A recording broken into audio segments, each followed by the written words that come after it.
Well, hi, thanks for joining me here. Next step with this radio is going to be to try to put a little more life into the front end of the radio. It appears to me that the audio circuits are working fine, the IF appears to be working fine, and so that leaves really the front end of the radio to explain why its reception is weak. So what I've done is I've studied the schematic here. Now there's lots and lots of capacitors inside here, inside the front end area. There's all kinds of them. These are these very small molded capacitors. There's just a ton of them in here. And I don't want to get in there and just start replacing them all. So I've tried to identify a few that might be good targets for the first ones to change. Now, here's that big 10 microfarad capacitor, electrolytic one, that I changed already. And as I suspected, it's intended to knock out any unwanted signals that are on this line here. And this is the line that feeds the screen grid, at least in this tube and probably a couple others. So this is to make that nice clean DC with no AC on it. Since this is a electrolytic capacitor, it doesn't work so well at higher frequencies, so they've thrown in another capacitor here, a 0.1 that I haven't changed, and that one and this one together are able to knock out any AC signal that's on this line here. Make this nice and quiet. Just wanted to talk about this capacitor. Now, what I've done is I've looked at the grid terminals on this tube and this one, and I've colored them in orange. So this tube is a mixer tube. It has two grids. This grid here, follow it all the way down, goes through this capacitor and into this, which is the oscillator coil arrangement to produce the local oscillator frequency here. So if this capacitor's in the way, if it's lost its capacity, it's fairly small. These are all quite small, in fact, 56 picofarads here.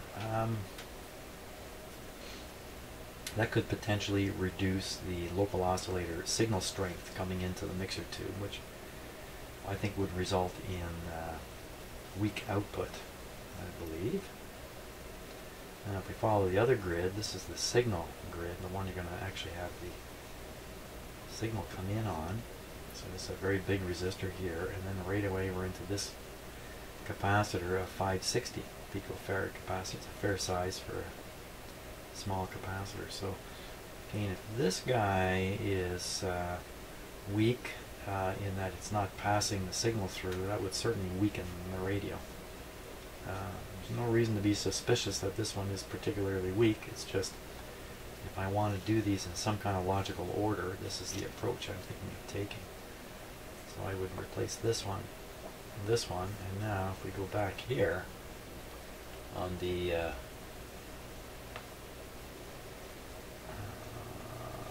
RF tube and we follow the grid out, we can see that all the signals reaching this tube are coming through this capacitor, a 330, another medium size molded capacitor here. So that's another target for replacement.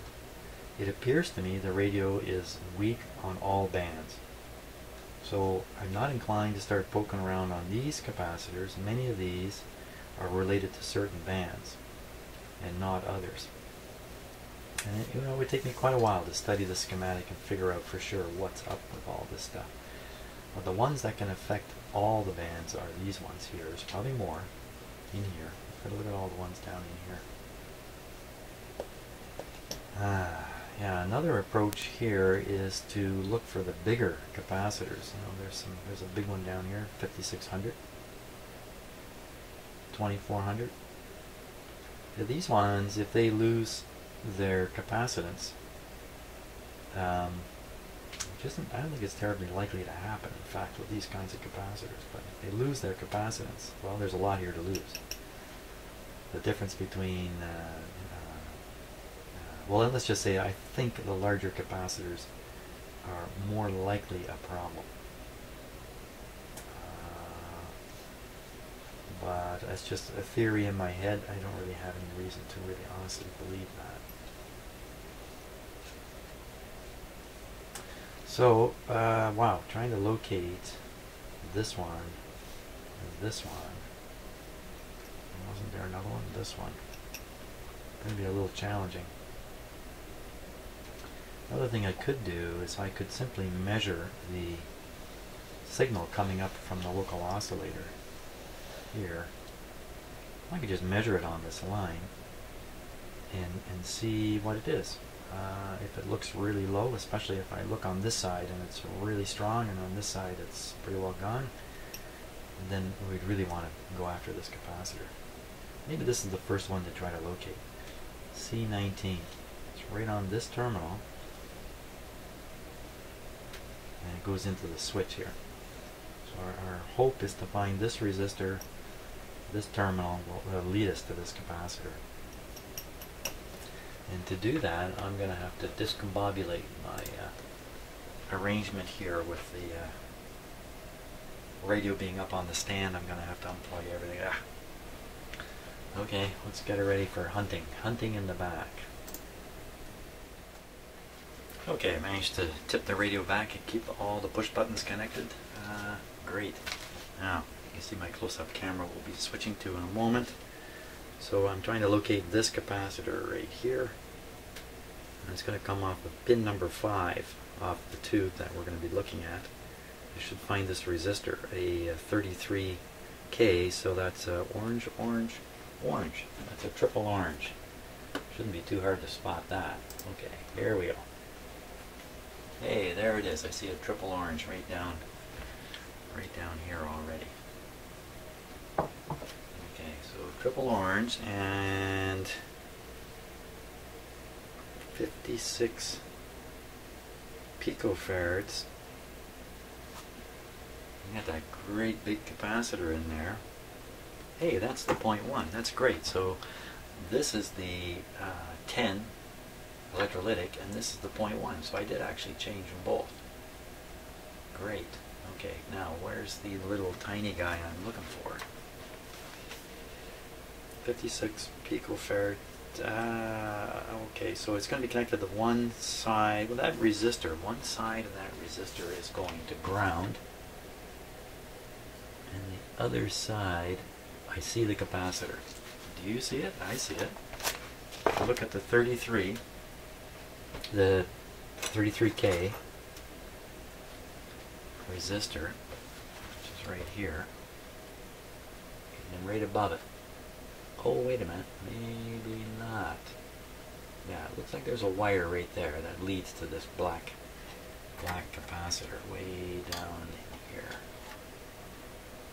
Way down in, there it is, that guy right there. Where's it going? It's going up into the switch. See, that's what really worries me about these capacitors. A lot of them are pretty tough to get at. Oh, look at this one. Look at the crack in that, right through the middle of it.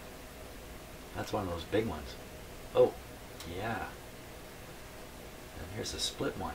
Okay, change of pace. You know what I'm going to do? I'm going to change these easy to get to ones. Yes, I'm a slacker. I can change all these easy to get to ones and see what happens. It's a little bit thoughtless, but extremely practical approach. Because just maybe if I do these easy guys, there's another one up here that's probably fairly easy. Do the easy ones and maybe the radio will be working and I won't have to sweat over what each one of these is doing. So these are the big ones. I had mentioned big capacitors, big problems. Yeah, let's do that. Get something done here. I mean, I'm on my way to changing these almost, well, not almost certainly, but quite likely anyhow. And with this one split open, I mean, really in a crack, hey, come on. That's enough reason to do it. Good, okay, so I can read them, read right on them here. Let's see, this one says, I cannot read them. Let me, let's get a good close look here.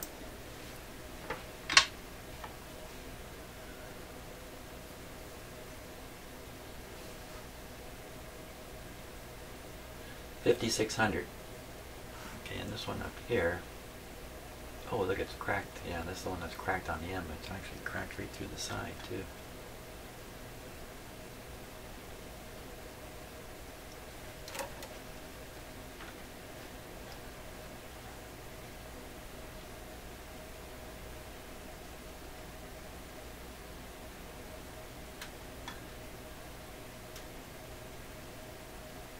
Wow, I can't really make that out.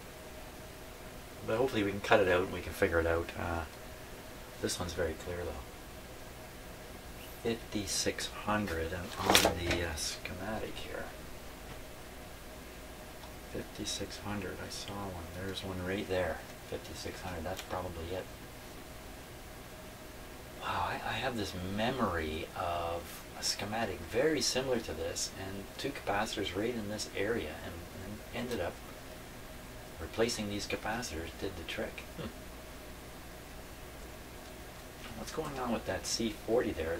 The symbol is a little different.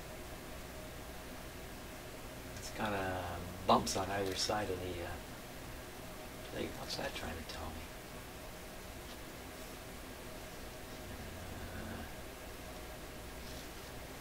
I don't know. That's telling me something. Maybe when we find it, we'll see something about it. Well, this might be a different type of capacitor. Maybe that's a mica capacitor. Okay, so we'll do the 5600 for sure. Okay, let me hunt down a replacement capacitor for that. Okay, let's get rid of that 5600 cracked capacitor. Be interested to test this one. Now, some of these molded capacitors come with an extra load of badness.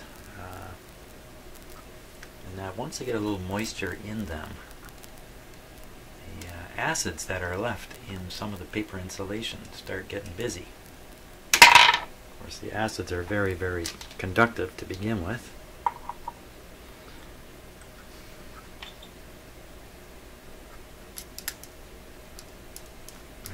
A little difficult working around the camera here again.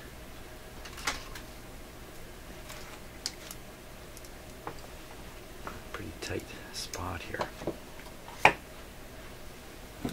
Here, give you a peek at how this looks to my hand. Got the camera right there.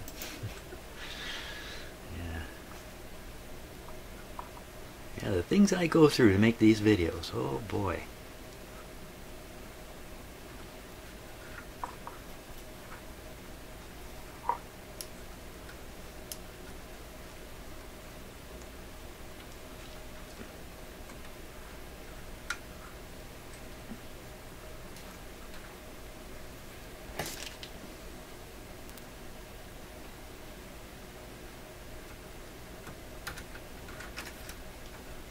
Very, very thin lead wires on these. Very easy to work with.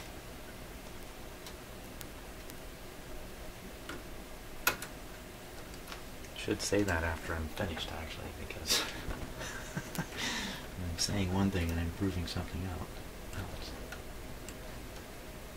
Yes, there was a study done on people who make predictions, like financial predictions, you know, stock market, oil prices, whatever it is. And they studied all kinds of predictions made by, quote, experts. And they found in the end that the experts' accuracy in making predictions of what will happen in the future is no better than predictions anybody might make, just based on whatever information they have. And so, you know, it'd be great to be one of those people who go on TV and say, yeah, the price of the dollar or value of the dollar is going to fall. And nobody ever checks up to see if you're correct or not. They can't find you because you're on another TV show making another prediction.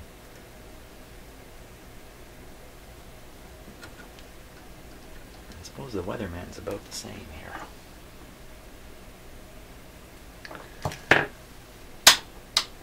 Okay, that one's in. I wonder if we should test the radio right after doing this one single capacitor. Might be worth doing that.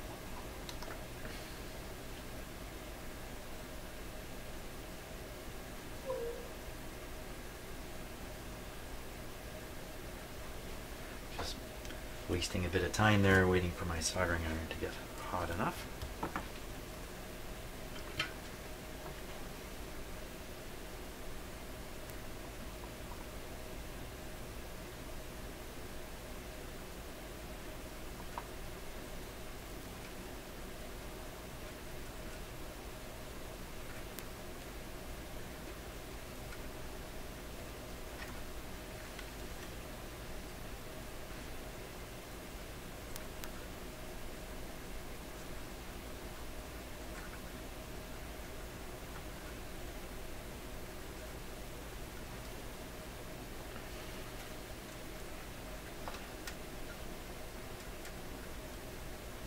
Some very unusual gizmo right there, It looks like a capacitor that's completely open. There's no covering or shell on it. Not quite sure what that is. Okay, that's good. Now the split one right above it. Should we test the radio? Hey, why not? I've got it set here so it can be done. So why don't we do that? Just to see. Just to satisfy my curiosity.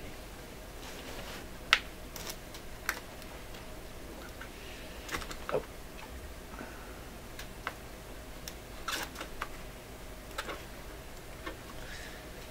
Okay. Put that over there. This over here.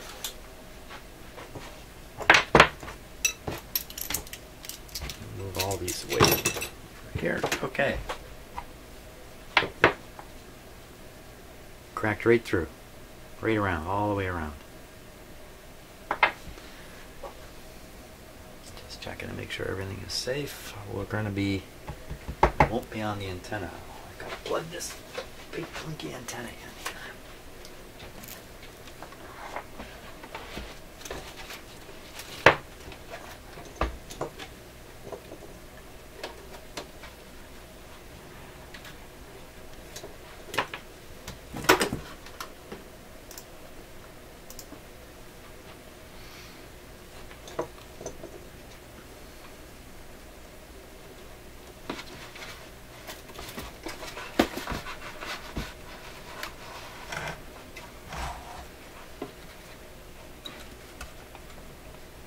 Go, antenna in.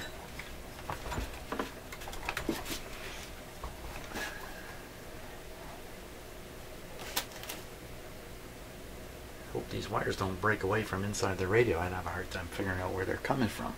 Okay, still have the tone control floating.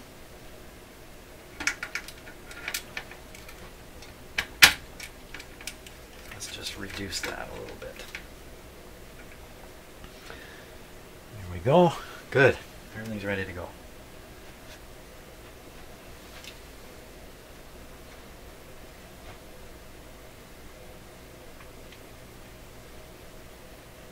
That's me just clearing my head, making sure I'm thinking. Okay.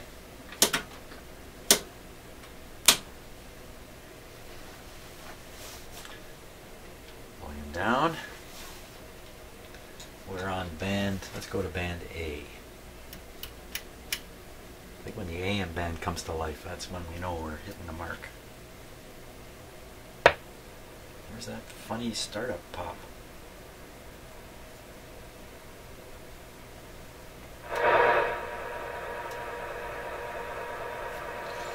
And away we go, tuning.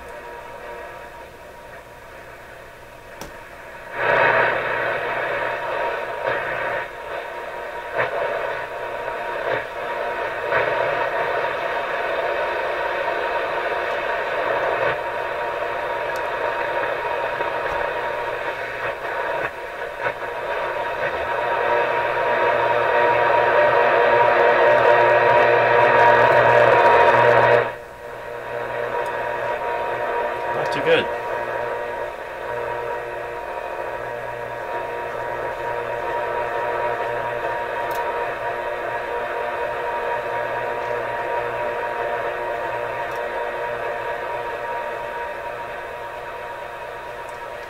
Not too good there. Let's go up on a higher band here, even though it's a bit of a long shot. around 15 here again. And just on this antenna here.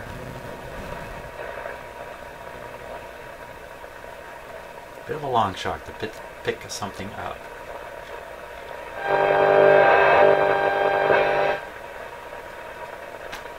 Got my phone in my pocket here. Let me get it out of here.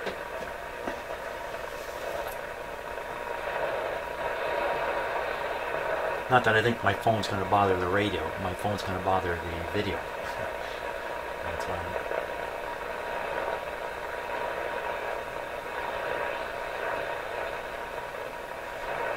Doesn't seem to make too much difference here. I've still got my signal generator going. So why don't we...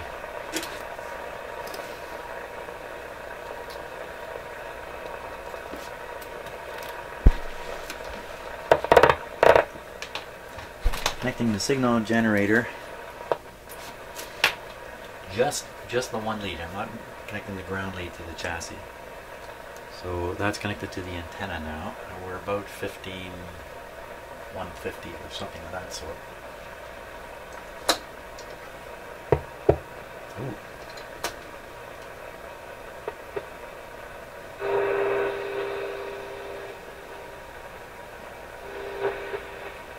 Well, that's 16.1. That's way off.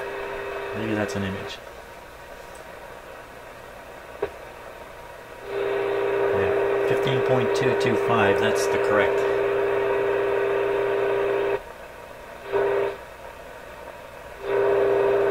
Well, you know what? I think its sensitivity went way up. Because I have no connection here. Oh, I do have a connection. What am I talking about?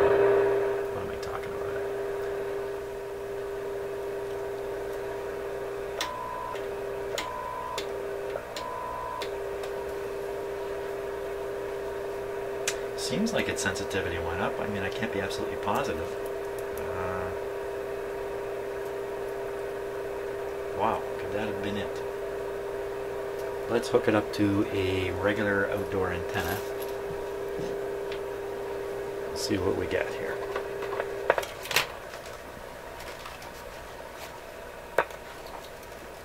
Can't make much difference there. There we go.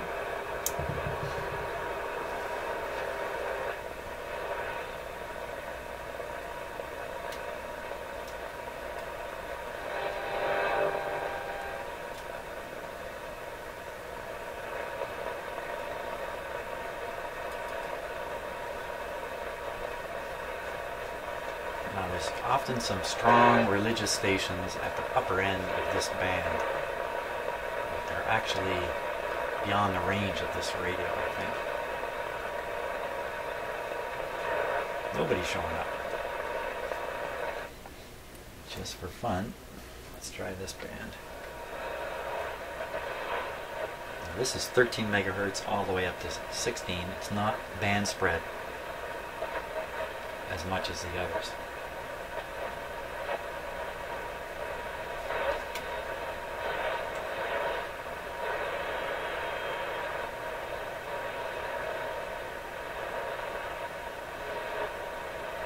It's amazing how often I can hear voices and stuff in nothing but noise.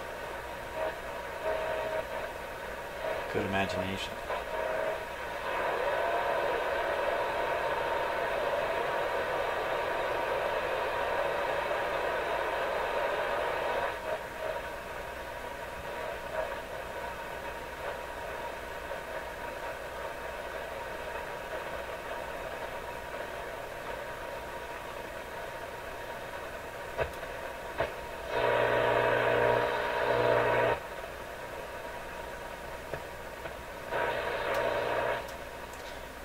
Better to do this at night than to do it during the day. It gets pretty quiet at this end of the band. Let's try another.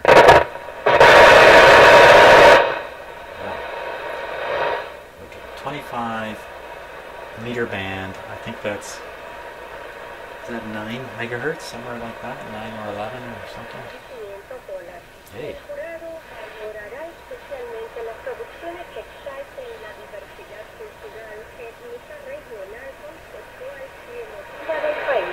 Entre los criterios de evaluación escénica de los bailarines, así como la intervención sonora, la dramaturgia, escenografía, iluminación, elementos escénicos de vestuario. That's good.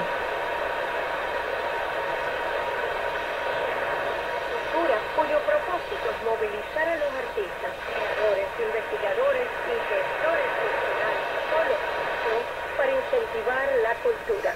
En Miami, okay, I'm going to turn on my other shortwave radio here. And,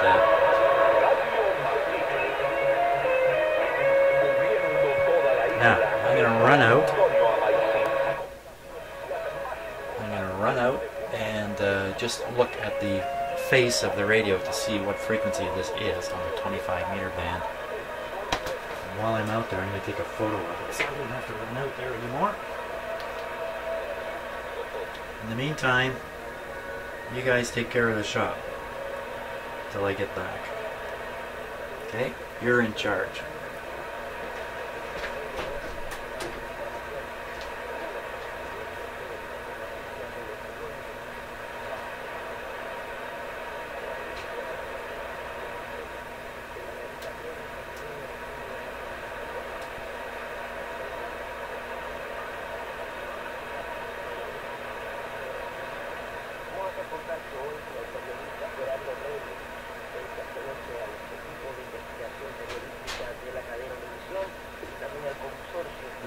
Anything bad happened when I was gone?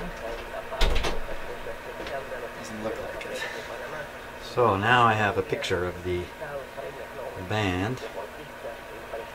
There it is here. It's a terrible way for you to look at it, but I can see it pretty good. Okay, so we're on the 25-meter band and we're tuned, it looks like around 11.7. 11.7. 11.70. So what I'll do, turn this one down, turn this one up. We'll go to 11.70.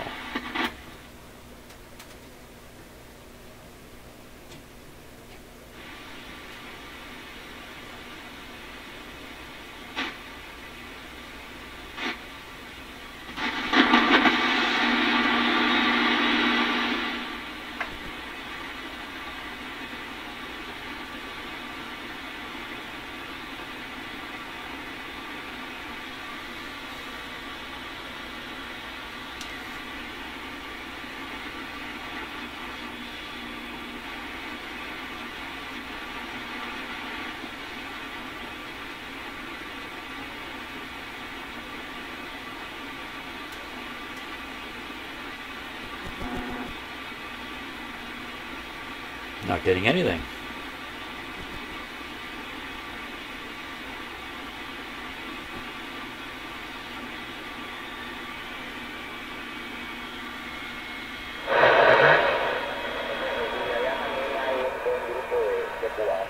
Well, this old radio is picking stuff up.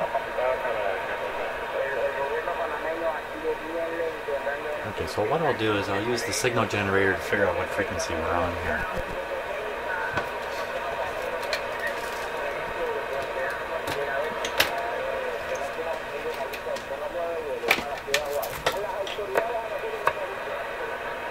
Which one are we listening to? We're listening to the old one right now. 11, somewhere around 11.7.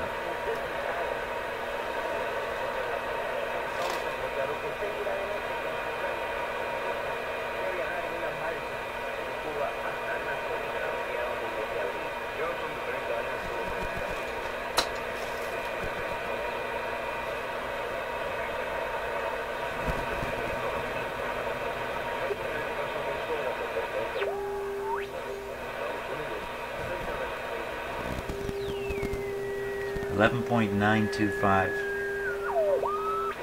So it's definitely out of tune. 11.9. Okay, we'll turn this one down. Turn this one up.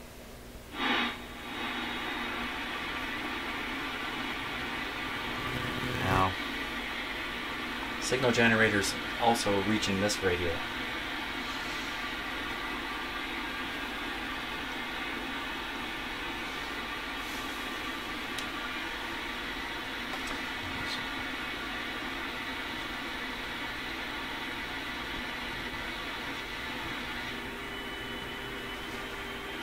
Well, that's at 11.7 right now. So 11.9 is going to be up here a little ways. About here.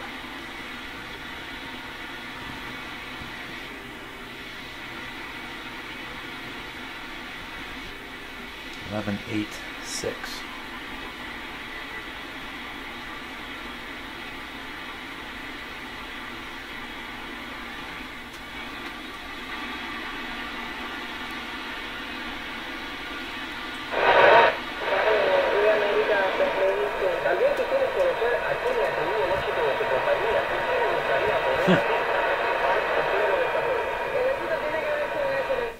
How come I can't find that?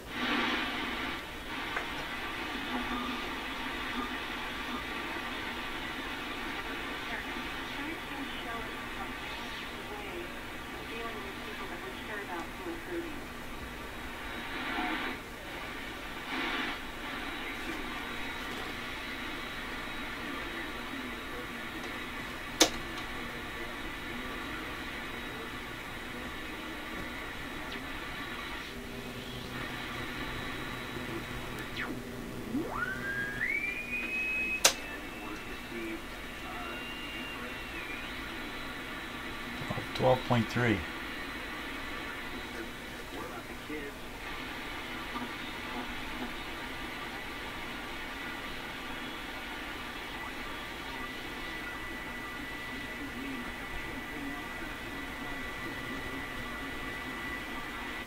Oh, didn't mean to turn it off, just turn it down.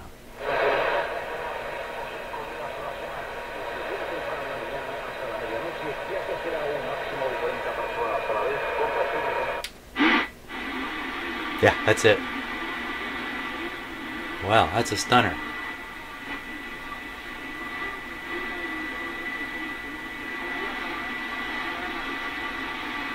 I consider this to be a pretty good radio.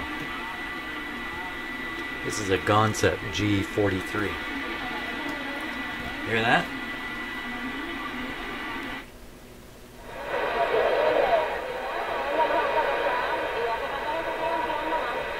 Es una especie de café internet situado dentro de un ancho estudio romerino de funciones en el sitio público de internet que se abrió y el único gratuito, aunque todavía se ajustan detalles para la factura. Guess which radio is working better? 15 portátiles Chromebook listos para usar.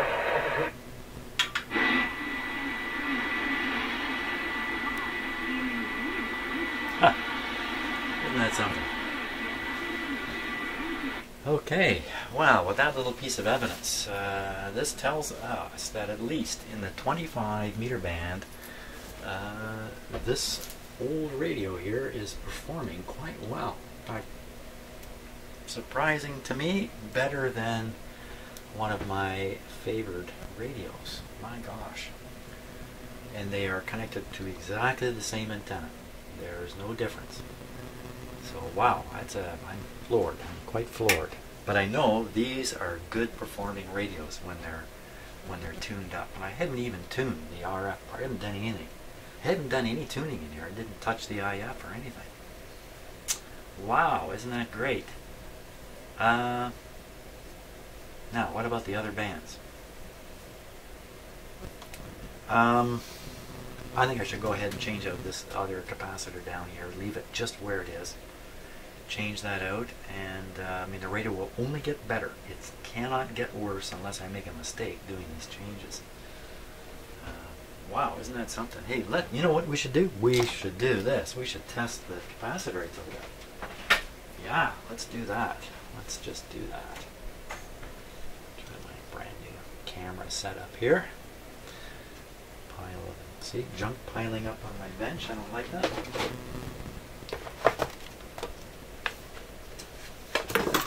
That can lead to an embarrassing video moment.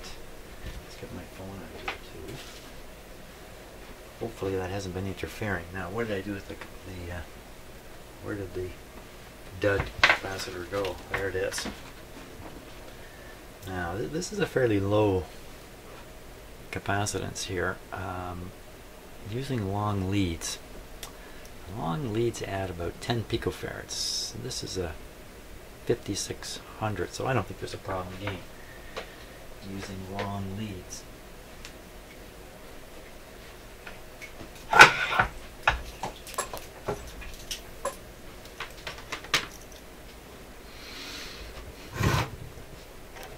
This orange box is my antenna tuner, by the way.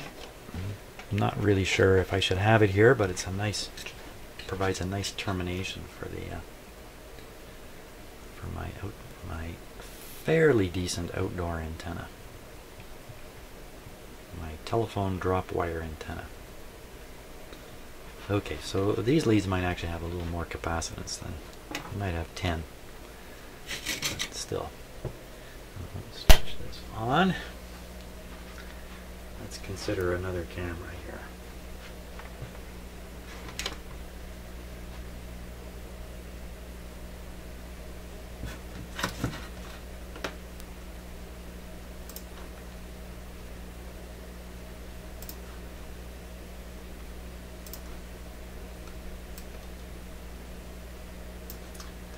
Very hard to see the magic eye. It's closed right now, though.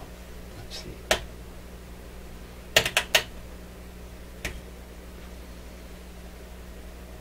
Yeah, it's very hard to get this right. Okay, so now we're ready to do a leakage test. I end up fiddling with the camera all day here, trying to get it to work well.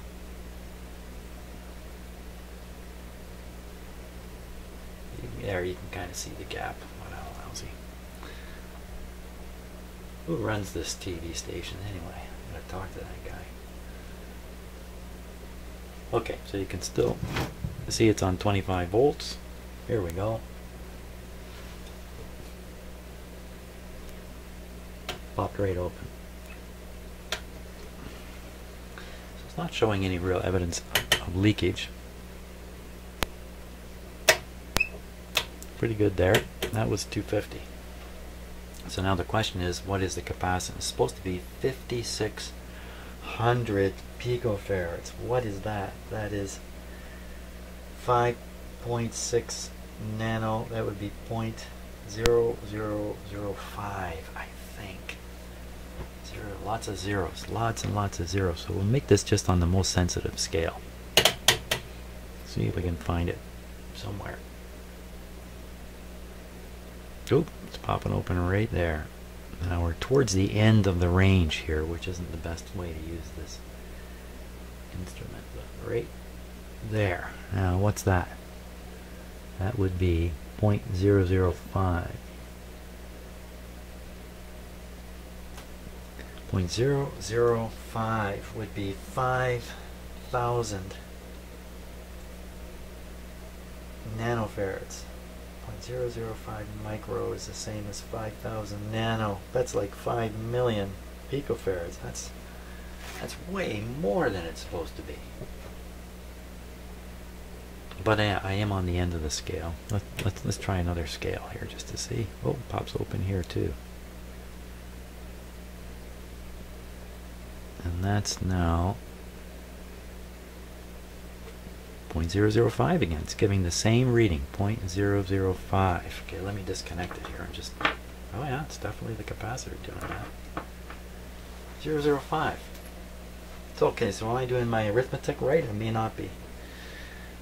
0.005 microfarads is the same thing as 5,000 nanofarads or 5 million picofarads. And this is a 5600 picofarad. It's like it's showing 1,000 times greater capacitance. I don't know. Hey, not making sense.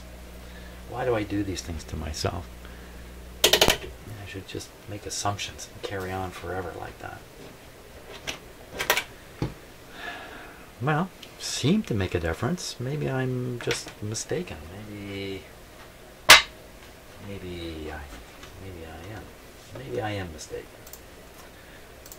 But in any case, that capacitor certainly was cracked. There's no doubt about that. Why don't we go after the next one? Oh, better shut this thing off. I'm still running it on restricted power here.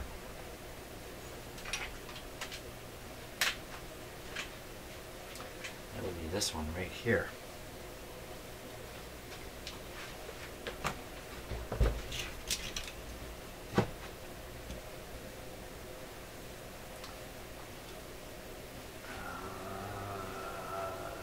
Where are my cutters? There they are. See, I can be a sloppy shot here.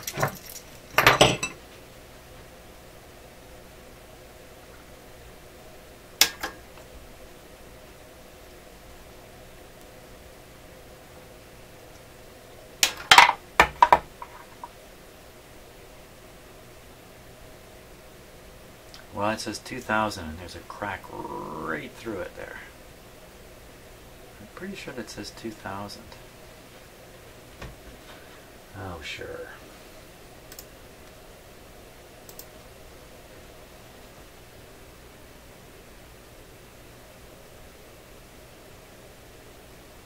$2,000 or 2,400. I think it's 2,000. And where's the schematic here?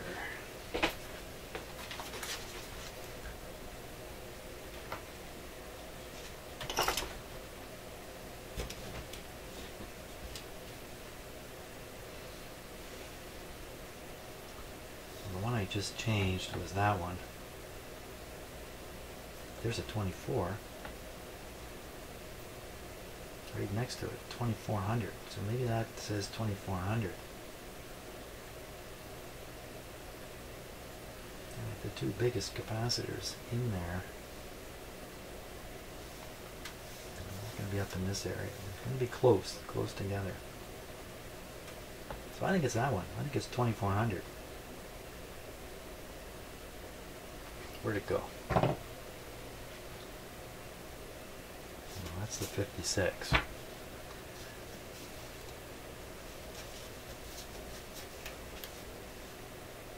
Yeah, for sure. Now that I look at it, it's clearly 2400 with a big crack through it.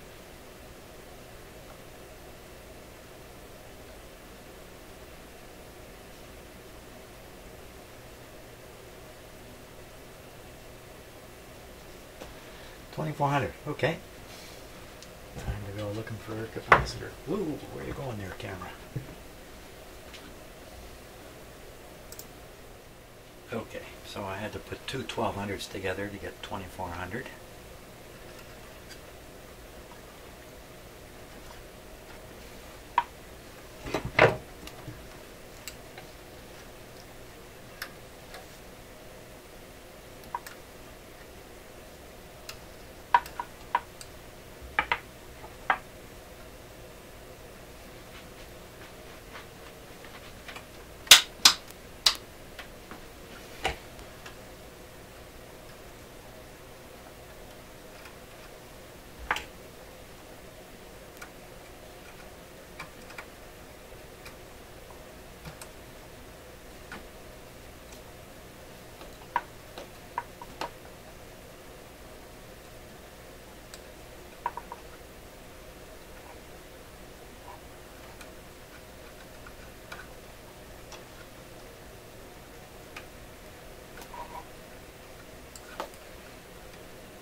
I'm hurrying now because it's well past lunchtime here.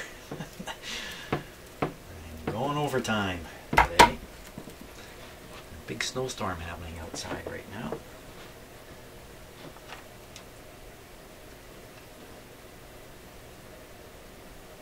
So I'm happy to be indoors.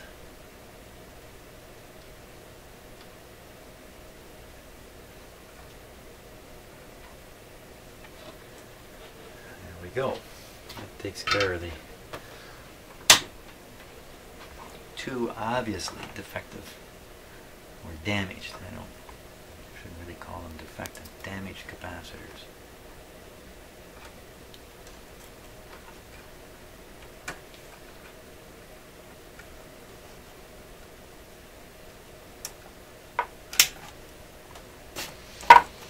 we go. Now, I really like to just take off and go get lunch, but I think I will test this one more time. Everything's good. Everything's the same as it was. Good. There we go. Now I haven't retuned the radio at all, but changing that capacitor may have caused a change in the tuning. I can see something that may look like a short there. There's that pop again. Gee. Right on the money. Huh.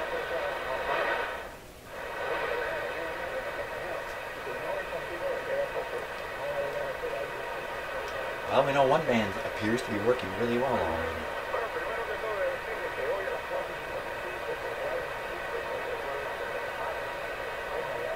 Great, great stuff. And what about testing that capacitor I just took out? Why not? There it is here.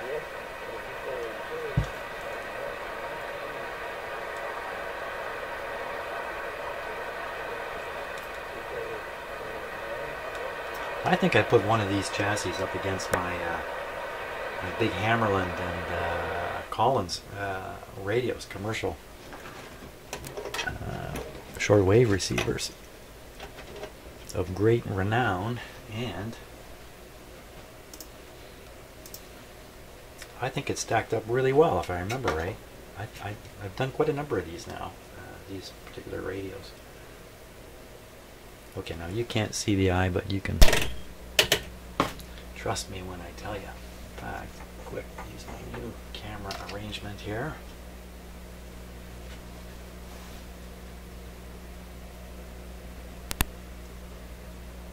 So first we're going to test for leakage at 25 volts. 250. Exactly the same behavior as the other capacitor. Now we'll check for its. I'm getting exactly the same reading. Oh, maybe not. Yeah, I am.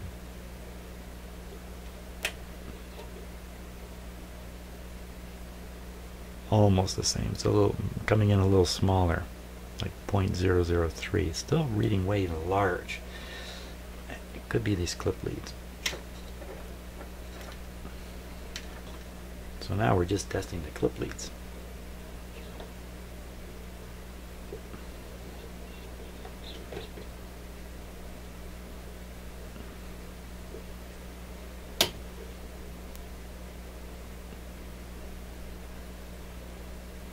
Clip leads are showing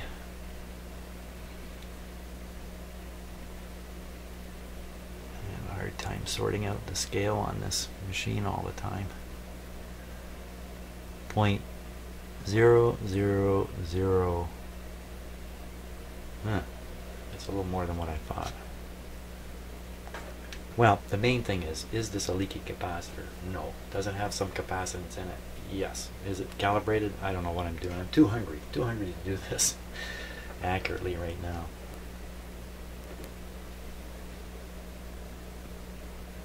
That's a sad excuse, isn't it? 0.0001. So we're here, or like 0.00004. That would be 4. It's still a reading 1,000 times higher than it should be. So there's something funny going on with my test here. I'm not buying it. The capacitor doesn't seem to be a wreck. Not like those paper ones. Those ones were a wreck. This one doesn't seem quite so bad. Well, I think that's where we're going to get to on this. Fantastic though. Pretty happy.